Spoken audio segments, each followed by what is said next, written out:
Hello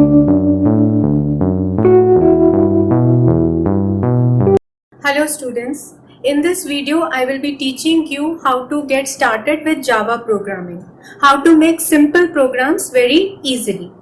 And at the end of this video I will be familiarizing you with BlueJ platform, basically telling you how to compile and execute the program. Now, which will be the simplest program in Java? It will be to display something on the screen, right? So this is the program for that. It is just displaying, it has to display hello class, let's learn Java. Now to display that, first of all, this is the main function. Now first what you have to do is whenever you start with a Java program, you have to necessarily begin with class A, right? Class and some specific name you have to give from your own side. What is the keyword here? The keyword is class written in small letters. Then these curly brackets, starting curly bracket of the class, and this is the ending curly bracket of the class. Then we have this public static void main and string args. This right now you have to understand that every Java program has to have main function in it. If the main function is not there, then the program will compile, but it will not execute. So here we have this main function here, and so you can see here main, and why we are writing public static void, this I will tell you later sometime. Okay, so right now you just be satisfied that you have to write this. Okay, and then string args. So here S should be capital. S should be capital in string, and then args here. Now system.out.print, you have to first, whatever you have to display, that you have to give here in double quotes. So mind you, these two double quotes here, starting and ending, hello class. Okay, and then it is again system.out.print, let's learn Java. Okay, so you will see S here capital, here also capital, out and print are in small only. But which is the function being used here? The function being used here is print. So if you want to display something on the screen, what is it which you are using? It is the print function which will be used, right? It is an already created function in Java. So that has to be used, and now I will be showing it to you how the output would appear. You can see here the output, hello class, let's learn Java. It is coming on the same line, right? It is not one below the other, it is coming on the same line, even though we have written here two statements. Suppose you want that the first line hello class should come on the first line and let's learn Java on the next line. Okay, so what you have to do, the first particular statement here you have to write system.out.println. So like print is a method, another method is println.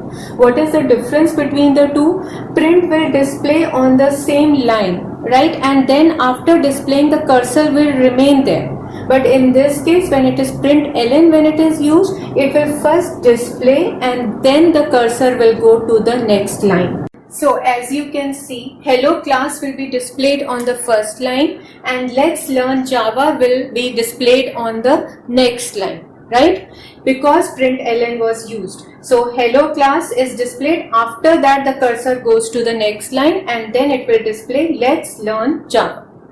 Now let's move further and make some programs with simple calculations. For example, if you have to find out the area of a rectangle, so in this case, you will be needing two variables, one for length and then second one for breadth. And of course, third one could be for storing the result, which is the area. Then it could be a program for finding out the volume of a cuboid, wherein you will need three variables, length, breadth and height, and then one again for storing the volume. So basically four variables altogether. And then your marks, total marks, you have to find out. So in that case, what you will be requiring is addition of the different subject marks. So for doing such simple programs, first of all, you will need to have variables. And from your maths, you know that what are variables? They are something which have which vary. They are the ones which have different values. So at one time one value could be put in there, at another time another value could be put in there. But when we are using these variables for computer programs, that is on the computer, so they are going to store values, and if they have to store values, so there has to be a space in the memory of the computer reserved for them. So how can I define a variable? It can be defined as a storage place in the memory of the computer, or I can say it is a storage place in the RAM of the computer. Whenever you have to execute some program, it has to be there in the RAM of the computer, random access memory of the computer. So the storage place which is defined for the variables, that will be also defined in the RAM of the computer. Okay, so now we go ahead with what are variables, what are their different types. So what are variables? They are storage place in the memory of the computer, and by memory what do we mean? In the RAM of the computer. Now there are different types of variables available in Java. Depending upon the type of value you want to store in it, there are different types available, right? So if you want to store in it an integer value, then the variable has to be defined as of integer type. Okay, so there are many types available: character, float, integer, but at present we are just concentrating on two data types, two types of variables. So they are also known as data types, right? One is int and another is double. So if I want to store integer values, like in maths, right, negative numbers or zero or say positive numbers, so in that case you will create the variable as of integer type. If you have to store a variable of store a value, say of a real number, like supposing you want to store the temperature or maybe your marks itself, right? Your marks are like say 85.5, so you have to store it with a decimal point there as a real number. In that case you can go for the double data type. Okay, so now supposing I want to store a variable as of integer type, then how will I specify this in a Java program? I will simply write there int, right? So I pronounce it now as integer, but actually it is in small letters int. This is a reserved word. What are reserved words? Which convey a special meaning to the compiler. I can also call it a keyword. So if I write all the letters in capital, it will convey a different meaning to the compiler, right? So herein, what do we want? We have to write here int space a if I specify. So this is a declaration statement for creating a variable. So the effect of this would be that memory would be occupied for this variable. What is the name of the variable we have kept? A, right? And how much of memory will be occupied, right?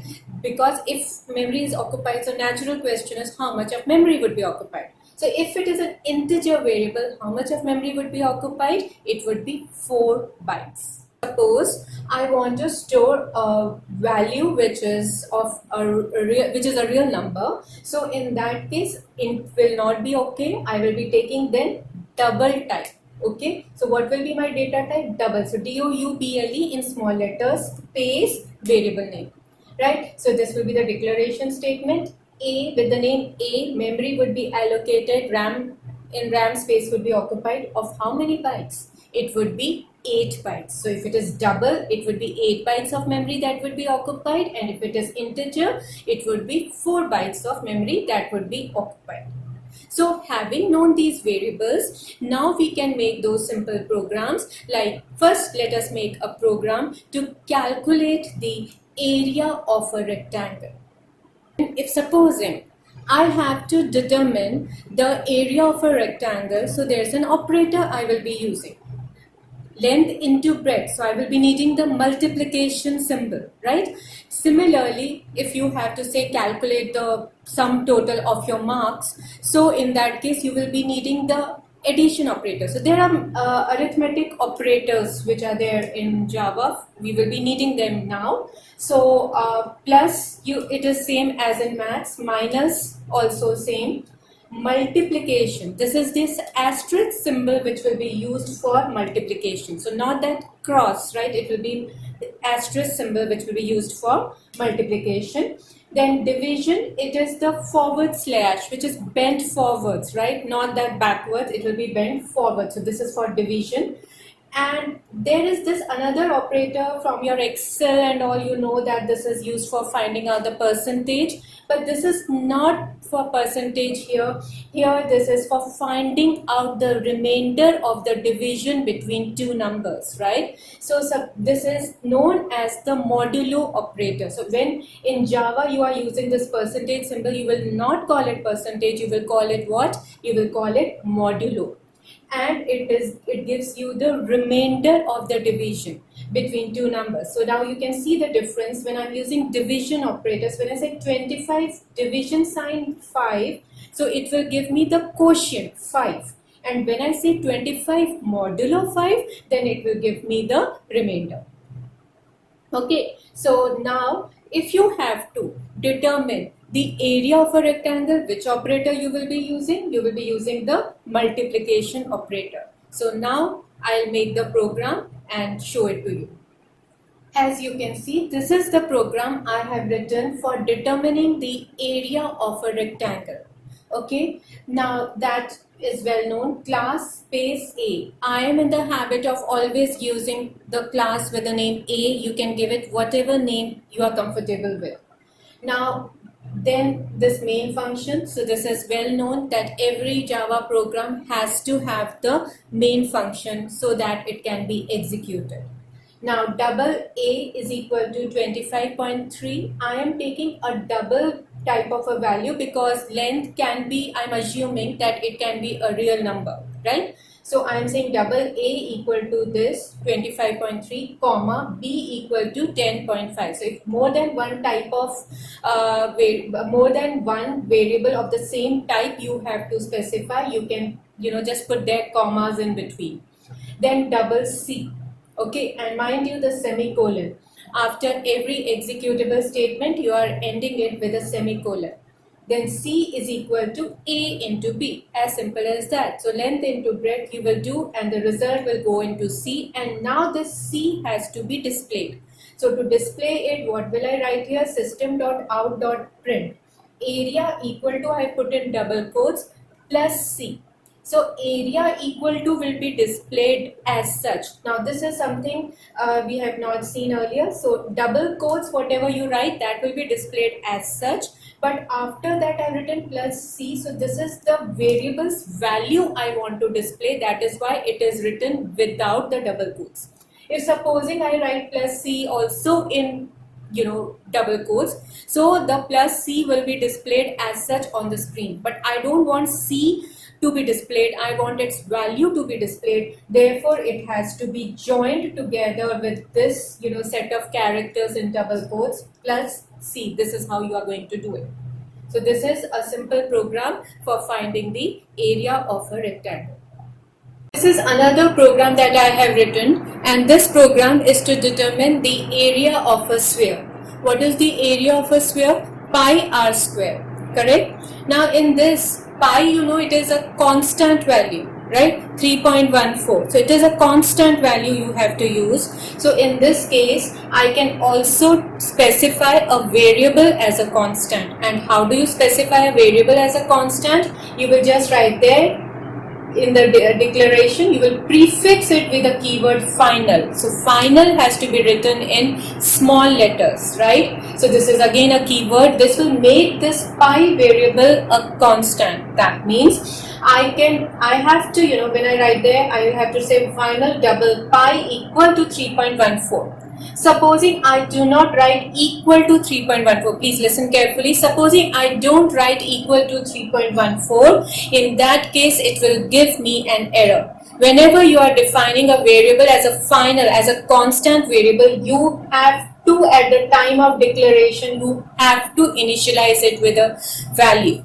So I have put the value pi equal to 3.14. If later on, supposing I say pi equal to say 5, okay, so it will give me an error. That means Now later on I cannot assign a different value to this variable. So that's how we are creating constant variables. That means the values in them once specified cannot be changed. So later on I cannot change the value of this pi. You can try it when you make your programs. You can try it. You try to put a different value after this in the variable pi, it will give you an error. Fine. Okay.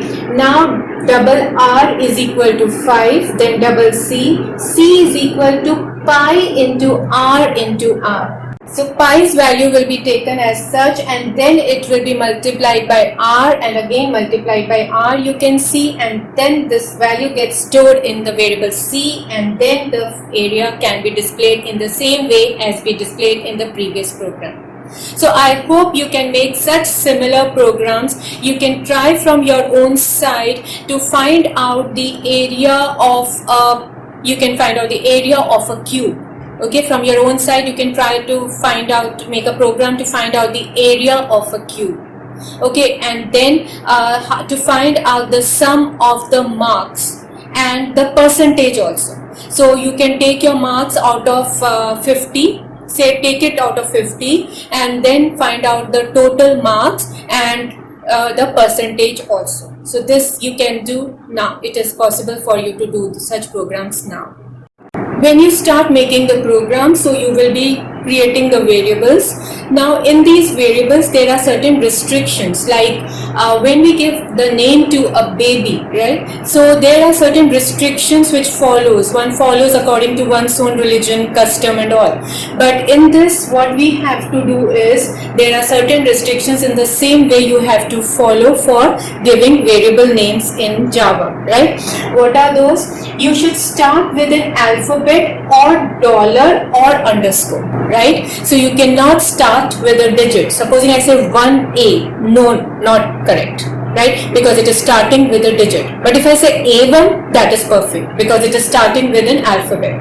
Then you cannot use dot, you cannot use equal to, plus. So no other special characters you can use other than dollar or underscore. So you can start with a dollar, you can start with an underscore, but no other special character, or you can start with an alphabet itself.